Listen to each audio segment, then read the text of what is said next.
It's very commonly said that the root of most human unhappiness is the sense that one's life has no meaning. This is, I suppose, most frequently said in circles interested in psychotherapy, because the feeling of meaninglessness is often equated with the existence of neurosis. And so many activities into which one is encouraged to enter, philosophies one is encouraged to believe, and religions one is encouraged to join, are commended on the basis of the fact that they give life a meaning.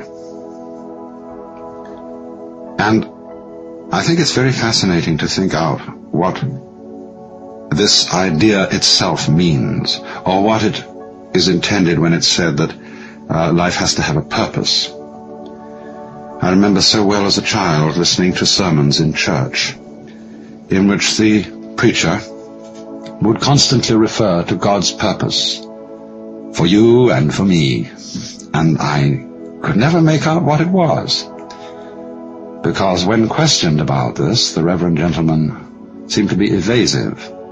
What is the purpose of God for the world? We used to sing a hymn too, God is working his purpose out as year succeeds to year. And the nearest clue one got to it was in the sort of refrain of the hymn. Nearer and nearer draws the time that shall surely be, when the earth shall be filled with the glory of God as the waters cover the sea. And of course that raises the question, what is the glory of God? Well now, it's pretty obvious, I think, that when we talk about life having or not having a meaning, we're not using quite the ordinary sense of the word meaning as the attribute of a sign. We're not saying, are we, that we expect this natural universe to behave as if it were a collection of words signifying something other than themselves. It isn't a point of view which would reduce our lives and the world merely to the status of signs.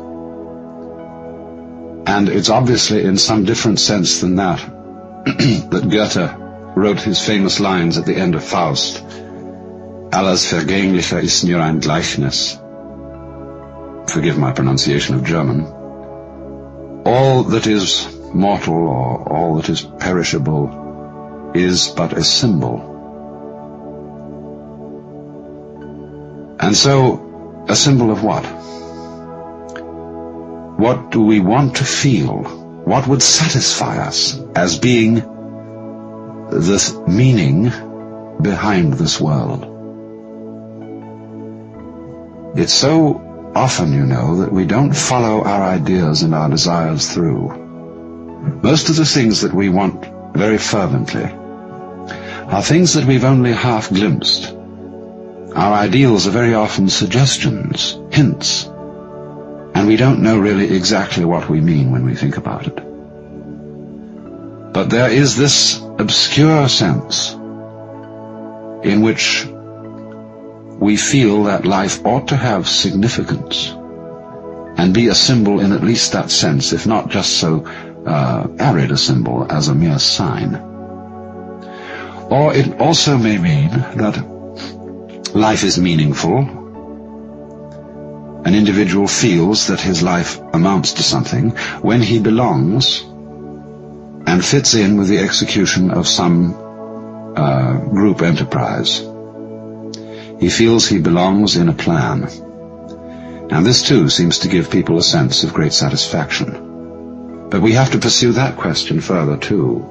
Why is it that a plan, why is it that fellowship with other people gives the sense of meaning? Does it come down perhaps to another sense of meaning, that life is felt to be meaningful when one is fully satisfying one's biological urges, including the sense of hunger, the sense of love, the sense of self-expression in activity, and so on. But then again, we have to push that inquiry further.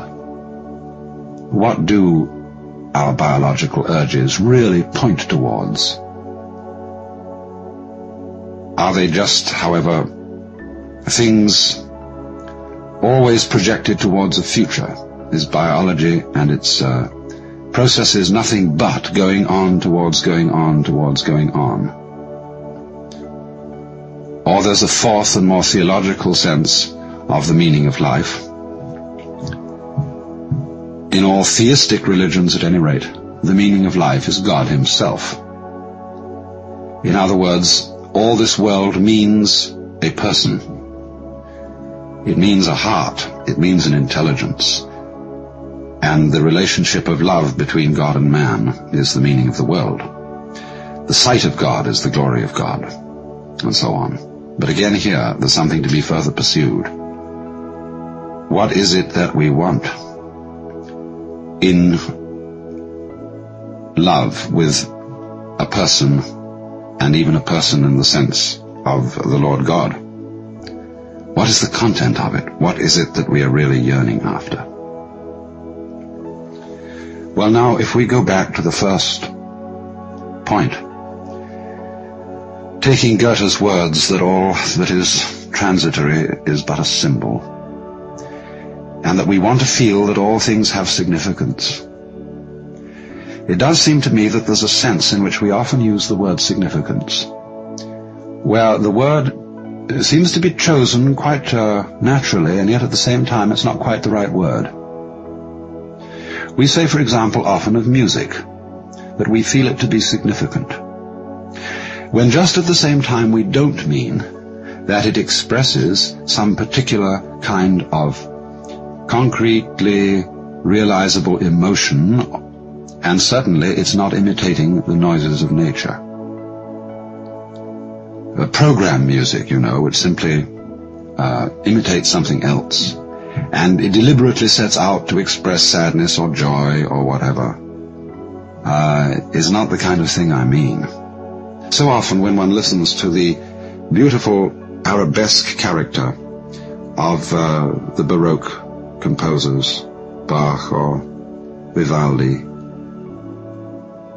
it is felt to be significant, not because it means something other than itself, but because it is so satisfying as it is. And we use then this word significance. So often, in those moments when our impetuous seeking for